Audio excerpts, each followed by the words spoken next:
welcome to July 23rd, where we're reading Ezra 6 through 8. Now, these chapters pick up with Darius's reply. He had been written a letter asking if the Jews could in fact build the temple in Jerusalem, and he searches through the records. He replies, he sends back to them, and we get to see them build the temple. Then we skip forward about 60 years, and we get to see Ezra the man himself. It's not just a book that's written by Ezra, but it actually stars the character of Ezra, but only in chapters 7 through 10. We will watch him return to Judah to do God's work, or at least that's the goal, but we'll have to talk about that in the next couple of days. Now, if you want a more detailed breakdown of what is in each individual chapter, starting in Ezra chapter 6, you have Darius, who has received a letter asking if Israel is actually allowed to build the temple or not. And he says, well, I don't really know. I don't really have a stake in this. Let's go check the history books. And upon checking the history books, he reads things like Ezra chapter 1 in the first 5 verses, and he reads about how Cyrus, king of Persia, told the Israelites to go and rebuild the temple. And so he says, you know what?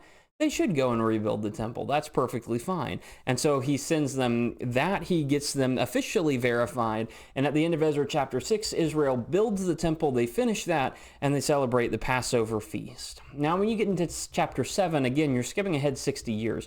A lot of things have happened in the meantime. A lot of time has passed. And this man named Ezra has been born. Ezra is a scribe. He's also a priest. He is a very religious man, very committed to God. And he decides he wants to go back to the people of God. He wants to go back to the temple. He wants to go back and spend some time with those people, helping them out. And so he seeks that opportunity, and he goes. He gathers a bunch of people to go with him. He prays a lot, and in chapter 7, especially in chapter 8, he gets a list of people together to go and accompany him.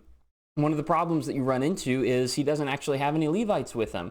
Well, we need Levites to go and serve in the temple of the Lord. And so he makes sure to go and summon some of those. He makes sure to go and find them. And throughout chapters 7 and 8, you see God's hand with him. It says, the good hand of my God was on me. I think it's 4 times in these chapters. It is a reminder that God is with him. God is encouraging him. God is inspiring him to go back. He keeps them safe on the way back.